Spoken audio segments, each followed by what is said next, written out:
ನಮಸ್ಕಾರ ಕೇಳುಗ್ರೆ, ನೀವು ಕೇಳ್ತಾ ಇದ್ದೀರಾ ಮನಸ್ಸೇ ನಿನ್ನದು ಮರೆಯೋ ಮಾತಲ್ಲಿದೆ ಸಂಚಿಕೆ 40. ಕಳೆದ ಸಂಚಿಕೆಯಲ್ಲಿ ಮಧು ಸಂಜೆ ಆದರೂ ಮನೆಗೆ ಬಂದಿರಲಿಲ್ಲ ಅಂತ ಸೂರ್ಯ ಅವಳನ್ನು ಹುಡುಕ್ತಾ ಸೈಟ್ ಹತ್ರ ಎಲ್ಲ ಹೋಗಿ ಬಂದಿದ್ದ. ಆದರೆ ಅವಳೆಲ್ಲೂ ಇರಲೇ ಇಲ್ಲ. ಏನಾಗಿತ್ತು, ಮಧು ಎಲ್ಲಿಗೆ ಹೋಗಿದ್ಲು ತಿಳ್ಕೊಳ್ಳೋಕ್ಕೆ ಈ ಸಂಚಿಕೆನ ಪೂರ್ತಿಯಾಗಿ ಕೇಳಿ. ಕಥೆನ ಶುರು ಮಾಡೋಣವಾ? ಮನಸ್ಸೇ ನಿನ್ನದು ಮರೆಯೋ ಮಾತಲ್ಲಿದೆ ಸಂಚಿಕೆ 40. ಸಮಯ 8 ಆದರೂ ಮದುವಿನ ಸದ್ದಿಲ್ಲ. ಸೂರ್ಯ ಅವಳ ಫ್ರೆಂಡ್ಸ್ಗೆಲ್ಲ ಕರೆ ಮಾಡಿದಾಗ ಬಂದ ಉತ್ತರ ಮಾತ್ರ ಒಂದೇ, ಸೈಟ್ ಹತ್ರ ಹೋಗಿ ಮನೆಗೆ ಹೋಗ್ತೀನಿ ಅಂದಿದ್ಲು ಅಂತ. ಸೂರ್ಯನ ಎದೆಬಡಿತ ಅವನಿಗೆ ಅರಿವಿಲ್ಲದೆ ಜೋರಾಗಿತ್ತು. ಮಧು, ಎಲ್ಲಿದ್ದೀಯೇ? ನನ್ನ ಎದುರಿಗೆ ಬಂದುಬಿಡಮ್ಮ ಪ್ಲೀಸ್ ಎಂದು ಅವನ ಮನ ಚೀರುತ್ತಿತ್ತು. ತಕ್ಷಣ ಆನೆಗೆ ಫೋನ್ ಮಾಡಿ ವಿಷಯ ತಿಳಿಸಿದ. ಪುಟ್ಟಿಗೆ ನಾನು ಸೈಟ್ ಹತ್ರ ಹೋಗಿ ಬರ್ತೀನಿ, ನೀವು ಮನೆ ಹತ್ರನೇ ಇರಿ, ಮನೆಗೆ ಬಂದ ತಕ್ಷಣ ಕಾಲ್ ಮಾಡಿ ತಿಳಿಸಿ ಎಂದು ಸೈಟ್ ಹತ್ರ ತನ್ನ ಬೈಕ್ ತೆಗೆದುಕೊಂಡು ಶರವೇಗದಲ್ಲಿ ಹೋದನು. ಎಲ್ಲೂ ಮಧುವಿನ ಸುಳಿವೇ ಇರಲಿಲ್ಲ. ಅನಿಕೇತ್ ಕೂಡ ಕಾಲೇಜ್ ಹತ್ರ ವಿಚಾರಿಸಿದ್ದು ಯಾವ ಉಪಯೋಗಕ್ಕೂ ಬರಲಿಲ್ಲ. ಅಷ್ಟರಲ್ಲಿ ಸೂರ್ಯನ ಮೊಬೈಲ್ಗೆ ಕರೆಯೊಂದು ಬಂದಿತ್ತು. ಪುಟ್ಟಕ್ಕ ಕಾಲಿಂಗ್. ಹಲೋ ಪುಟ್ಟಕ್ಕ, ಮಧು ಬಂದ್ಲಾ? ಎಲ್ಲಾದರೂ ಹೋಗಿದ್ರೆ ತಾನೇ ಬರೋಕೆ. ಮೇಲೆ ನಿಮ್ಮ ರೂಮ್ನಲ್ಲಿ ನಿದ್ದೆ ಮಾಡ್ತಾ ಇದ್ಲು, ಈಗ ಎದ್ದು ಬಂದಿದ್ದಾಳೆ, ಬನ್ನಿ ಮನೆಗೆ. ವಾಟ್, ಮನೆಯಲ್ಲೇ ಇದ್ದಾಳಾ? ಇಷ್ಟೊತ್ತು ಮಲ್ಕೊಂಡಿದ್ಲಾ? ನಾನೇನು ಕೇಳಕ್ಕೆ ಹೋಗಿಲ್ಲ ಸೂರ್ಯ, ಇನ್ನೂ ನಿದ್ದೆ ಮೊಬೈಲಿದ್ದಾಳೆ. ಬರ್ತಿದ್ದೀನಿ ಇರಿ. ಕಾಲ್ ಕಟ್ ಮಾಡಿದ. ಇವಳಜ್ಜಿ, ಲೇ ಬೆದ್ರು ಬೊಂಬೆ, ಇರೇ ಮಾಡ್ತೀನಿ ನಿಂಗೆ. ಹಲೋ ಹನಿ, ಈ ಸುಂದ್ರಿ ಮನೆಯಲ್ಲೇ ಇದ್ದಾಳಂತೆ. ಈಗ ಪುಟ್ಟಕ್ಕ ಫೋನ್ ಮಾಡಿ ಹೇಳಿದರು ಮನೆಗೆ ಬಂದುಬಿಡು. 10 ನಿಮಿಷದಲ್ಲಿ ಇಬ್ಬರು ಸೂರ್ಯನ ಮನೆಯ ಗೇಟ್ ಮುಂದೆ ಇದ್ದರು. ಇಬ್ಬರು ಒಳಗೆ ಬಂದು ನಿಂತಾಗ ಮಧು ಸೋಫಾ ಮೇಲೆ ಕಣ್ಣುಜ್ಜುತ್ತಾ ಕಾಫಿ ಹೀರುತ್ತಾ ಕುಳಿತಿದ್ದಳು. ಅಯ್ಯೋ ನಿನ್ನ ರಾಕ್ಷಸಿ, ನೀನು ಎಲ್ಲೋ ಹೋಗಿದ್ಯಾ ಅಂದ್ಕೊಂಡು ಇಡೀ ಊರೆಲ್ಲ ಸುತ್ಕೊಂಡು ಬಂದರೆ ಈ ಮಹಾರಾಣಿ ಈಗ ಮೇಲಿಂದ ಎದ್ದು ಬಂದು ಕಾಫಿ ಕುಡಿತಾ ಕೂತಿದ್ದಾಳೆ ಎಂದ. ಯಾಕೆ ಸೂರ್ಯ, ಏನಾಯಿತು? ಹೌದು, ಯಾಕೆ ಇವತ್ತು ಆಫೀಸಿಂದ ಇಷ್ಟು ಲೇಟಾಗಿ ಬಂದಿದ್ದು? ಈಗ ಎಲ್ಲಿಗೆ ಹೋಗಿ ಬಂದೆ? ಅರೆ, ಅನಿ ಅಣ್ಣ ಬೇರೆ ಬಂದಿದ್ದಾರೆ. ಲೇ ಮೆಂಟಲ್ ರಾಣಿ, ನಾವೆಲ್ಲ ನೀನು ಕಳೆದು ಹೋಗಿದ್ಯಾ ಅಂತ ಹುಡುಕ್ತಾ ಇದ್ದರೆ ಅನಿ ಅಣ್ಣ ತೆಗೆದು ಒಂದು ಬಿಡೋಷ್ಟು ಕೋಪ ಬರ್ತಿದೆ ನನಗೆ. ನಿನಗೇನಾದರೂ ಆಗಿದ್ರೆ ನಾನೇನೇ ಮಾಡಬೇಕಿತ್ತು? ನಿನ್ನ ಗಾಡಿಯಲ್ಲಿ, ಫೋನಲ್ಲಿ, ಮನೇಲಿದ್ದಾಗ ಅದರಲ್ಲಿ ಹಾಡಾಕಿ ನನ್ನ ಜೀವ ಬಾಯಿಗೆ ಬರೋ ಥರ ಮಾಡ್ತಿರ್ತೀಯಲ್ಲ, ಈಗ ಎಲ್ಲಿಟ್ಟಿದ್ದೆ ಅದನ್ನು? ಉಸಿರು ಬಿಡದಂತೆ ಮಾತನಾಡಿದ್ದ. ಅಯ್ಯೋ ಮುಚ್ಚಲಿ ಬಾಯಿ, ಸಾಕು.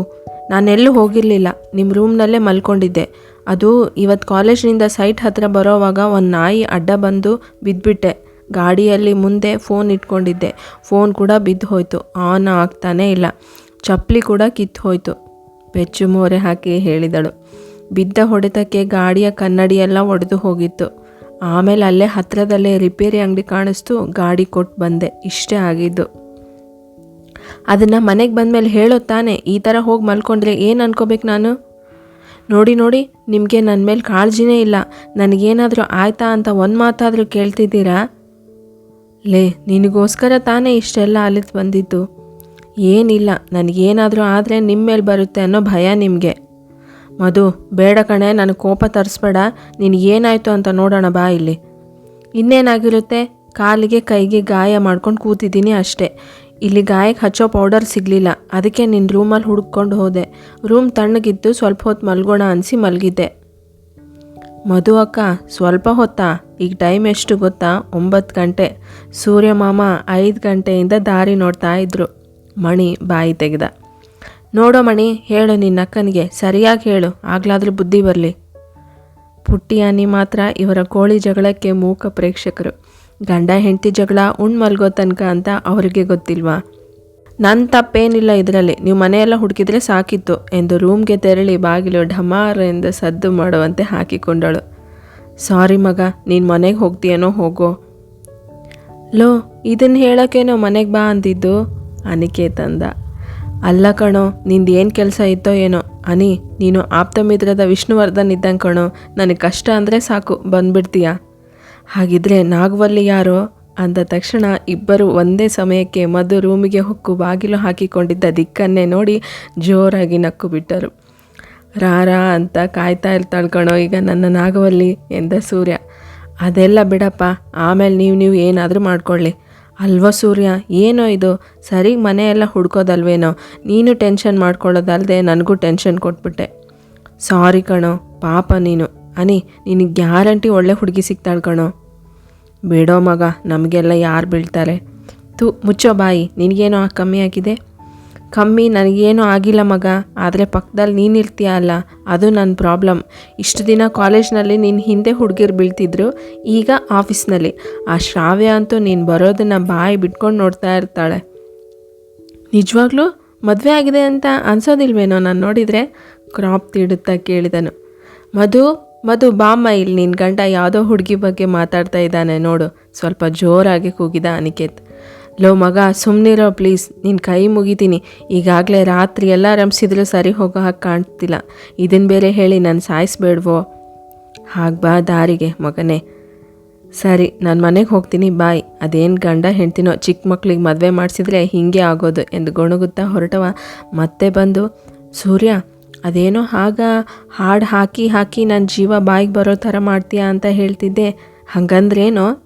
ಕಣ್ಣು ಹೊಡೆದು ಕೇಳಿದ್ದನು. ಅಯ್ಯೋ ನನ್ನ ಮಗನೇ, ಸುಮ್ಮನೆ ಹೋಗು, ಸರಿಯಾಗಿದ್ದೀರಾ ಅಣ್ಣ ತಂಗಿ. ಪ್ಲೀಸ್ ಹೇಳಲು. ಏನು ಗೊತ್ತೇನೋ, ಮದುವೆ ಆಗದೆ ಬ್ಯಾಚುಲರ್ ಆಗಿ ಇರೋರ ಜೀವನನೇ ಬೆಸ್ಟ್ ಕಣೋ. ಅಂದರೆ ನಿನ್ನಂಥ ಅವನ ಜೀವನ. ನನ್ನ ಥರ ಮದುವೆ ಆಗಿಯೂ ಬ್ಯಾಚುಲರ್ ಆಗಿರುವವರ ಜೀವನ ಮಾತ್ರ ಯಾರಿಗೂ ಬೇಡ.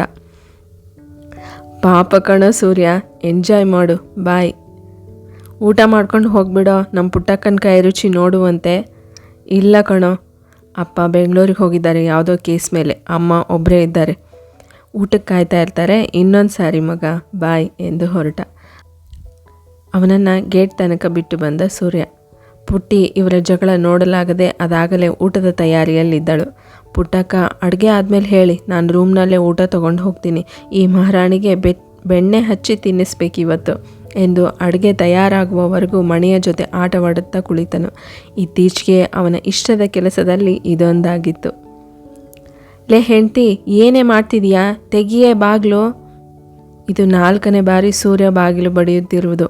ಪುಟ್ಟಿ ಹಣೆ ಚಚ್ಚಿಕೊಂಡು ಇನ್ನಿವ್ರ ಸರಸಕ್ಕೆ ಭಂಗ ತರುವುದು ಬೇಡವೆಂದುಕೊಂಡು ಮಣಿಯನ್ನು ಕರೆದುಕೊಂಡು ತನ್ನ ಮನೆಗೆ ಹೊರಟಳು.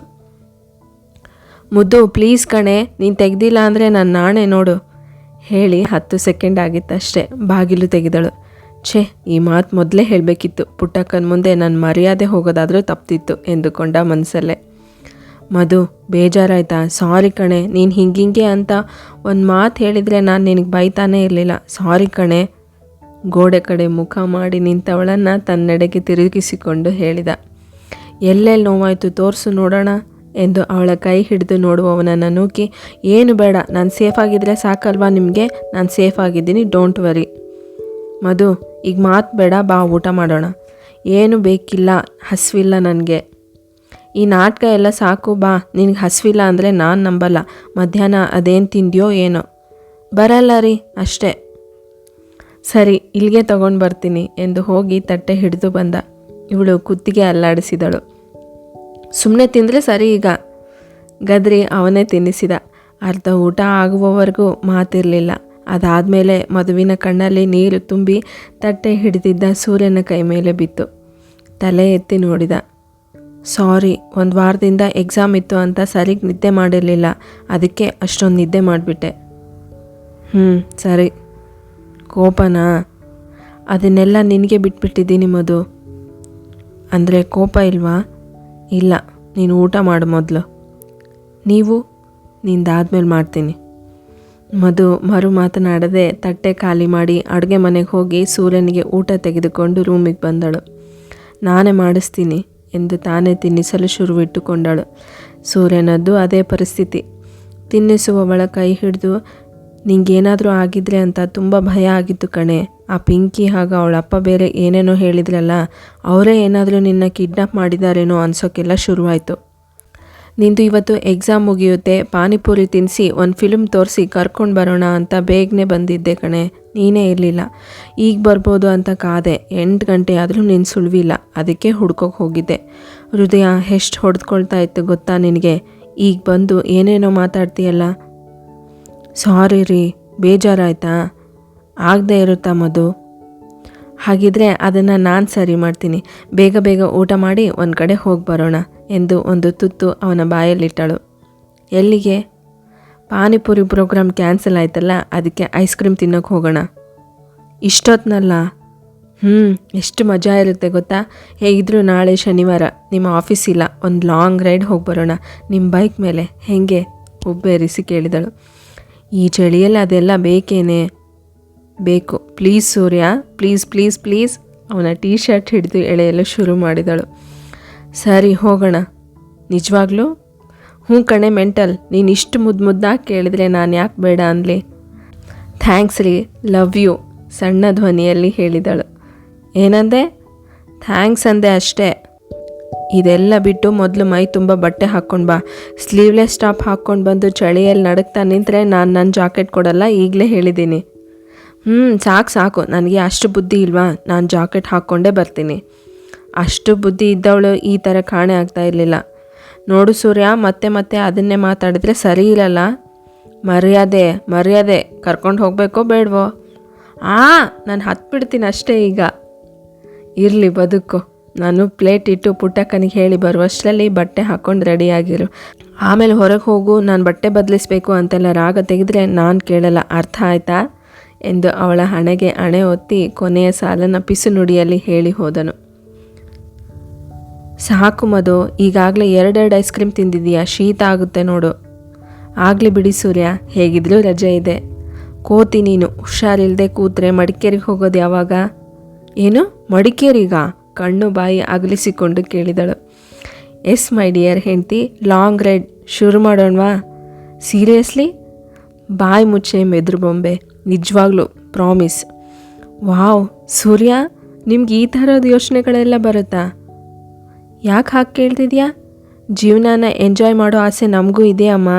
ಅಷ್ಟಕ್ಕೂ ಇಷ್ಟೊಂದು ಮುದ್ದಾದ ಹೆಂಡತಿ ಪಕ್ಕಕ್ಕಿರುವಾಗ ಇಷ್ಟು ಮಾಡಿಲ್ಲ ಅಂದರೆ ಹೇಗೆ ಹೇಳು? ಓಹೋ, ಇದನ್ನೇ ನೀವು ಪುಟ್ಟಿ ಅಕ್ಕನಿಗೆ ಹೇಳೋಕ್ಕೆ ಹೋಗಿದ್ದು? ಮನೆ ಕಡೆ ಹುಷಾರು ಅಂತ ಹೇಳಿ ಸೈಟ್ ಹತ್ರ ನಡೆಯೋ ಕೆಲಸದ ಬಗ್ಗೆ ಹೇಳಿ ಬಂದೆ. ಆದರೆ ನಾವು ಬಟ್ಟೆನೇ ತಂದಿಲ್ವಲ್ಲ, ಅಲ್ಲಿರೋದಾದರೂ ಎಲ್ಲಿ? ಅಲ್ಲಿ ಸಿಗದೆ ಇರೋ ಬಟ್ಟೆನ ಅಲ್ಲಿರೋಕ್ಕೆ ಬೇಕಾದಷ್ಟು ಲಾಡ್ಜ್ ಇದ್ದಾವೆ ಕಣೆ. ಏನು ಲಾಡ್ಜಾ? ನಾನು ಅಲ್ಲೆಲ್ಲ ಇರಲ್ಲ ನಿಮ್ಮ ಜೊತೆ. ಲೇ ಮಧು, ಏನೇ ಮಾತಾಡ್ತಿದ್ಯಾ? ನಾನು ನೀನು ಕಾನೂನು ಪ್ರಕಾರ ಗಂಡ ಹೆಂಡ್ತಿ ಕಣೆ, ಮ್ಯಾರೇಜ್ ಸರ್ಟಿಫಿಕೇಟ್ ಮಾಡಿಸಿಲ್ವಾ? ಅರೆ ಹೌದಲ್ಲ, ನನಗೆ ಹೊಳಿಲೇ ಇಲ್ಲ ರೀ, ಸಾರಿ. ಅದೇನು ತುಂಬ್ಕೊಂಡಿದ್ಯಾ ನಿನ್ನ ತಲೆಯಲ್ಲಿ? ನಿನ್ನ ಮಾತು ಯಾರಾದರೂ ಕೇಳಿಸ್ಕೊಂಡ್ರೆ ನಮ್ಮ ಸಂಬಂಧದ ಬಗ್ಗೆ ತಪ್ಪು ತಿಳಿಯಲ್ವೇನೆ ಮೆಂಟ್ಲು. ರೀ, ಚಾನ್ಸ್ ಸಿಕ್ಕರೆ ಸಾಕು ಬೈಯೋಕ್ಕೆ ಕಾಯ್ತಾ ಇರ್ತೀರ ಅಲ್ವಾ? ನಡೀರಿ ಹೋಗೋಣ, ಕತ್ಲಾಯ್ತು. ದೇವ್ರೇ, ಏನೋ ಇದು, ಈ ಹುಡುಗಿಗೆ ಅಂದ ಒಂದೇ ಇರೋದಕ್ಕಂದ, ಬುದ್ಧಿ ಇಲ್ಲ ಅಂತ ಮೊದಲೇ ಹೇಳಿದರೆ ನಾನು ಇವಳು ಹಿಂದೆ ಹೋಗ್ತಾನೆ ಇರಲಿಲ್ಲ. ಆಕಾಶಕ್ಕೆ ಕೈ ಮುಗಿದು ಸ್ವಾಗತ ಹೇಳಿಕೊಳ್ಳುತ್ತಿದ್ದ. ರೀ ಬನ್ನಿರಿ ಹೋಗೋಣ, ಹಣೆ ಬರಹ ಬದಲಾಯಿಸೋಕ್ಕಾಗಲ್ಲ. ಮಧು ಸೂರ್ಯನ ಹೊತ್ತ ಬುಲೆಟ್ ಆ ಹುಣ್ಣಿಮೆಯ ರಾತ್ರಿಯಲ್ಲಿ ಮಡಿಕೇರಿಯ ಕಡೆ ಹೊರಟಿತ್ತು. ಜಾಕೆಟ್ ಹಾಕಿದ್ದರೂ ಡಿಸೆಂಬರ್ ಚಳಿಗೇನೂ ಕಮ್ಮಿ ಇರಲಿಲ್ಲ. ಬೆಚ್ಚಗೆ ನೀ ಜೊತೆಗಿರಲು ಕೂತಲ್ಲಿಯೇ ಚಳಿಗಾಲ ಎಂದು ಸೂರ್ಯ ಗುನುಗುತ್ತಿದ್ದರೆ ಮಧು ಕೆನ್ನೆ ನಾಚಿಕೆಯಿಂದ ಕೆಂಪಾಗಿತ್ತು. ಹೊಳೆವ ನಕ್ಷತ್ರದ ಮಧ್ಯೆ ಚಂದ್ರ ಎದ್ದು ಕಾಣುತ್ತಿದ್ದ. ಆದರೆ ನನ್ನ ಮುಂದಿರುವ ಸೂರ್ಯನ ಮುಂದೆ ನೀನೇನು ಅಲ್ಲವೆಂದು ಚಂದ್ರನಿಗೆ ಹೇಳುತ್ತಿದ್ದಳು ಮಧು. ಹುಚ್ಚುಡುಗಿ ಎಂದುಕೊಂಡನೇನೋ ಚಂದ್ರ. ಕತ್ತಲಾದ್ದರಿಂದ ಸೂರ್ಯ ಸ್ವಲ್ಪ ನಿಧಾನಕ್ಕೆ ಹೊರಟಿದ್ದ. ಬೆಳಗಿನ ಜಾವ ಮಡಿಕೇರಿ ತಲುಪಿ ಲಾಡ್ಜ್ ಒಂದರಲ್ಲಿ ತಂಗಿದ್ದರು. ಮಧು ಸೂರ್ಯನ ಎದೆ ಮೇಲೆ ತಲೆ ಇಟ್ಟು ಮಲಗಿ, thanks for this wonderful experience Surya ಎಂದು ಮನದುಂಬಿ ಹೇಳಿದ್ದಳು. ಮಧು, ನಾವು ಈ ಥರ ಬೇರೆ ಊರಿಗೆ ಬಂದು ಲಾಡ್ಜ್ ಮಾಡಿ ಜೊತೆಗಿದ್ರೆ ಏನಂತ ಹೇಳ್ತಾರೆ ಗೊತ್ತಾ ಎಂದ. ಗೊತ್ತು, ಹನಿಮೂನ್ ಅಂತ ತಾನೇ? ಕರ್ಮ, ಅವತ್ತು ನಿಮ್ಮ ಮನೆಗೆ ಬೆಟ್ಟಕ್ಕೆ ಕರ್ಕೊಂಡು ಹೋಗಿ ಡೇಟಿಂಗ್ ಅಂದ್ರಿ, ಈಗ ಇದು ಹನಿಮೂನ್ ಅಲ್ವಾ? ಎಕ್ಸಾಕ್ಟ್ಲಿ. ಡೇಟಿಂಗ್ ಹನಿಮೂನ್ ಅಂದರೆ ಇದಾ? ಮತ್ತು ಯಾವುದು? ಮುಗ್ಧನಂತೆ ಕೇಳಿದ್ದ. ಏನೋ ಬಿಡಿ, ನಿಮಗೆ ಗೊತ್ತಿಲ್ಲ ಅಂದರೆ ನನಗೇನು ಗೊತ್ತಿರುತ್ತೆ. ದಾರಿ ತಪ್ಪಿಸೋ ಪ್ರಯತ್ನ ಮಾಡಿದಳು. ಅಯ್ಯೋ ನಿನ್ನಜ್ಜಿ, ಅವತ್ತು ನಾನೇನೋ ಡೀಸೆಂಟಾಗಿ ಬಿಹೇವ್ ಮಾಡಿದರೆ ನನ್ನನ್ನೇ ಆಡ್ಕೊಳ್ತೀಯಾ? ಮಾಡ್ತೀನಿರು ಎಂದು ತನ್ನ ಎದೆಯ ಮೇಲೆ ಮಲಗಿದ್ದವಳ ಗಲ್ಲ ಹಿಡಿದೆತ್ತಿ ತುಟಿಗೆ ತುಟಿಯೊತ್ತಿ ಬಿಟ್ಟ. ಅವಳು ವಿರೋಧಿಸಲಿಲ್ಲ. ಅಲ್ಲಿಯವರೆಗೂ ತಣ್ಣಗಿದ್ದ ಅವರ ದೇಹಗಳು ಬಿಸಿಯಾಗತೊಡಗಿದವು. ಅದರ ಅರಿವಾಗಿ ಇಬ್ಬರು ತಿರುಗಿ ಮಲಗಿದ್ದರೂ ಅವರ ಉಸಿರಿನ ಏರಿಳಿತಗಳು ಕೆಲ ಕಾಲ ಜೋರಾಗೇ ಇದ್ದವು. ಕೆಲ ಸಮಯದ ಬಳಿಕ ಸೂರ್ಯ ಅವಳತ್ರ ತಿರುಗಿ ಅವಳ ಕೈ ಹಿಡಿದು ಮಲಗಿದ್ದ. ಬೆಳಿಗ್ಗೆ ಸ್ವಲ್ಪ ತಡವಾಗೇ ಎದ್ದ ಇಬ್ಬರು ಹತ್ತಿರದಲ್ಲೇ ಇದ್ದ ಸ್ಥಳಗಳನ್ನು ನೋಡಿ ಅಲ್ಲೇ ಒಂದು ಕಡೆ ಮೊಬೈಲ್ನ ರಿಪೇರಿ ಮಾಡಿಸಿದ್ದರು. ಆ ದಿನ ಅಲ್ಲೇ ಇದ್ದು ರವಿವಾರ ಬೆಳಿಗ್ಗೆಯೇ ತಮ್ಮ ಪ್ರಯಾಣ ಮುಂದುವರಿಸಿ ಮಧ್ಯಾಹ್ನದ ಹೊತ್ತಿಗೆ ಮೈಸೂರು ತಲುಪಿದ್ದರು. ಇವರು ಬಂದ ತಕ್ಷಣ ಪುಟ್ಟಿ ಯಾವ ಕೆಟ್ಟ ದೃಷ್ಟಿಯೂ ಇವರ ಮೇಲೆ ಬೀಳದಿರಲಿ ಎಂದು ಮನದಲ್ಲೇ ದೇವರಿಗೆ ಬೇಡಿಕೊಂಡಿದ್ದಳು. ಆದರೆ ದಾಸ್ನ ವಕ್ರ ದೃಷ್ಟಿ ಅದಾಗಲೇ ಮಧುವಿನ ಮೇಲೆ ಬಿದ್ದಾಗಿತ್ತು. ಮರುದಿನ ಬೆಳಿಗ್ಗೆ ಸೂರ್ಯ ಆಫೀಸ್ ಕೆಲಸಕ್ಕೆ ಹೋಗಿದ್ದ. ಪುಟ್ಟಿ ಮನೆಯ ಕೆಲಸಗಳನ್ನು ಮಾಡಿಟ್ಟು ಸೈಟ್ ಹತ್ತಿರ ಹೋಗಿದ್ದಳು. ಮಧುಗೆ ಗಾಡಿ ರಿಪೇರಿಯಾಗಿದೆ, ತೆಗೆದುಕೊಂಡು ಹೋಗಿ ಎಂದು ಫೋನ್ ಬಂದಿದ್ದರಿಂದ ಆಟೋ ಹಿಡಿದು ಹೊರಟಳು. ಅವಳು ಗಾಡಿ ತೆಗೆದುಕೊಂಡು ವಾಪಸ್ ಬರುವಾಗ ಒಂದು ಹಳೆಯ ಅಂಬಾಸಿಡರ್ ಕಾರ್ನಲ್ಲಿ ಮುಖಕ್ಕೆ ಬಟ್ಟೆ ಸುತ್ತಿದ 3 ಜನ ಬಂದು ಅವಳ ಗಾಡಿಗೆ ಅಡ್ಡ ನಿಂತು ಅವಳ ಪ್ರಜ್ಞೆ ತಪ್ಪಿಸಿ ನಿರ್ದಾಕ್ಷಿಣ್ಯವಾಗಿ ಅವಳನ್ನು ಹೊತ್ತು ಒಯ್ದರು. ಆಗಿನ್ನೂ ಮಧ್ಯಾಹ್ನ 12 ಗಂಟೆ. ಪುಟ್ಟಿ ಸಂಜೆ ಮನೆಗೆ ಬಂದಾಗ ಮಧು ಇಲ್ಲದ್ದು ನೋಡಿ ಗಾಡಿ ತೊಗೊಂಡು ಬರಬೇಕು ಅಂತ ಬೆಳಿಗ್ಗೆ ಹೇಳಿದ್ದು ನೆನಪಾಗಿ ಸುಮ್ಮನಾದಳು. ಆದರೆ ಅಡುಗೆ ಮನೆಗೆ ಬಂದು ಅಡುಗೆ ಪಾತ್ರೆ ನೋಡಿದಾಗಲೇ ಗೊತ್ತಾಗಿದ್ದು ಮಧು ಊಟ ಮಾಡಿಲ್ಲವೆಂದು. ಮತ್ತೊಮ್ಮೆ ಭಯ ಅವಳನ್ನು ಹೊಕ್ಕಿತು. ಹೇಗಿದ್ದರೂ ಸೂರ್ಯ ಈಗ ಬರ್ತಾರೆ, ಅವ್ರಿಗೆ ಗೊತ್ತಿರುತ್ತೆ ಎಂದು ಸಮಾಧಾನ ಪಟ್ಟಿಕೊಂಡರೂ ಎಲ್ಲೋ ಒಂದು ಕಡೆ ಅವಳನ್ನು ಆವರಿಸಿದ್ದ ಭಯ ಹೋಗಲೇ ಇಲ್ಲ. ಸ್ವಲ್ಪ ಹೊತ್ತಿಗೆ ಸೂರ್ಯ ಬಂದ. ಮಧು ನೀನು ಫೋನ್ ಎಲ್ಲೇ ಇಟ್ಟಿದ್ದೀಯಾ? ಆಗ್ಲಿಂದ ಮಾಡಿ ಮಾಡಿ ಸುಸ್ತಾಗೋಯ್ತು ಎನ್ನುತ್ತಲೇ ಒಳಗೆ ಬಂದವನಿಗೆ ಪುಟ್ಟಿ ವಿಷಯ ತಿಳಿಸಿದಳು. ಪುಟಕ, ಈ ಹುಡುಗಿ ಮದುವೆ ಆದಾಗಿನಿಂದ ನನ್ನ ಆಟ ಆಡಿಸೋದು ಬಿಟ್ಟು ಬೇರೆ ಏನೂ ಮಾಡೇ ಇಲ್ಲ. ಇನ್ನೇನು ಬರ್ಬೋದು, ಭಯ ಪಟ್ಕೊಳ್ಬೇಡಿ. ಪ್ಲೀಸ್ ಟೀ ಮಾಡಿಕೊಡ್ತೀರಾ? ತಲೆ ಧಿಮ್ ಅಂತಿದೆ. ಪುಟ್ಟಿ ಟೀ ತಂದು ಕೊಟ್ಟಳು. ಟೀ ಕುಡಿದು ಸೋಫಾಗೆ ಹೊರಗಿ ಕಣ್ಣು ಮುಚ್ಚಿ ಕುಳಿತವನ ಮೊಬೈಲ್ ರಿಂಗ್ ಆಯಿತು. ಅನ್ನೋನ್ ನಂಬರ್ ತೋರಿಸಿದ್ದು ನೋಡಿ ಒಂದು ಕ್ಷಣ ಮಧುವನ್ನು ನೆನೆದು ಭಯವಾದರೂ ಅದನ್ನು ತೋರ್ಪಡಿಸದೆ ಕಾಲ್ ರಿಸೀವ್ ಮಾಡಿದ. ಹಾಯ್ ಸೂರ್ಯ, ಏನು ಹೆಂಡತಿ ದಾರಿ ಕಾಯ್ತಾ ಇದೆಯಾ? ಉಪಯೋಗ ಇಲ್ಲ ಬಿಡು. ಅವಳನ್ನು ಕರ್ಕೊಂಡು ಬಂದು ಆಗಲೇ 7 ಗಂಟೆ ಆಯಿತು. ಆದರೆ ನೀನು ಬರದೇ ಇದ್ದಿದ್ದು ನೋಡಿ ನಾನೇ ಫೋನ್ ಮಾಡಬೇಕಾಯ್ತು. ಹೌದು, ಹೇಗಿತ್ತು ಮಡಿಕೇರಿ? ತುಂಬ ಚಳಿ ಅಲ್ವಾ? ಇಲ್ಲೂ ಹಾಗೆ ಚಳಿ ಇದೆ. ನಿನ್ನ ಹೆಂಡತಿ ಪೂರ್ತಿ ನಡುಗ್ತಾ ಇದ್ದಾಳೆ. ಏನು ಮಾಡಿದರೂ ನಡೆಯುತ್ತೆ. ಯಾವುದಕ್ಕೂ ಅವಳು ವಿರೋಧಿಸಲ್ಲ. ಯಾಕೆ ಹೇಳು? ಅವಳಿಗೆ ಪ್ರಜ್ಞೆನೇ ಇಲ್ವಲ್ಲ. ಹೇಗಿದ್ದರೂ ಅವಳು ಬಟ್ಟೆ ಬದಲಿಸೋ ವಿಡಿಯೋ ಎಲ್ಲ ನೋಡಿದ್ದಾರೆ. ಈಗ ಇದು ಒಂದು ಆಗಲಿ ಬಿಡು. ಏನಂತೀಯಾ ಎಂದು ದೊಡ್ಡ ಧ್ವನಿಯಲ್ಲಿ ನಗುತ್ತಿದ್ದರೆ ಎಲ್ಲವನ್ನು ಕೇಳಿಸಿಕೊಂಡ ಸೂರ್ಯ ಮುಖ ಕಿವಿಚಿ ಕೈ ಮುಷ್ಟಿ ಕಟ್ಟಿ ಪಕ್ಕಕ್ಕೆ ಇರೋ ಟೇಬಲ್ಗೆ ಗುದ್ದಿದ. ಸ್ವಲ್ಪ ಹೊತ್ತು ಬಿಟ್ಟು ನಾನೇ ಫೋನ್ ಮಾಡ್ತೀನಿ, ಅಲ್ಲಿವರೆಗೂ ಮನೆಯಲ್ಲೇ ಇರು. ಪೊಲೀಸ್ ಸ್ಟೇಷನ್ ಅಂತ ಹೋದರೆ ಅದರಿಂದ ನಿನಗೇನು ಉಪಯೋಗ ಇಲ್ಲ ಎಂದು ಹೇಳಿ ಫೋನ್ ಕಟ್ ಮಾಡಿಬಿಟ್ಟ. ಮುಂದುವರಿಯುವುದು. ಕತೆ ನಿಮ್ಗೆ ಇಷ್ಟ ಆಗ್ತಿದ್ರೆ ಲೈಕ್ ಮಾಡಿ, ಕಾಮೆಂಟ್ ಮಾಡಿ ಹಾಗೂ ನನ್ನ ಚಾನಲ್ನ ಸಬ್ಸ್ಕ್ರೈಬ್ ಮಾಡ್ಕೊಳ್ಳೋದನ್ನು ದಯವಿಟ್ಟು ಮರಿಬೇಡಿ. ಧನ್ಯವಾದಗಳು. ಖುಷಿ.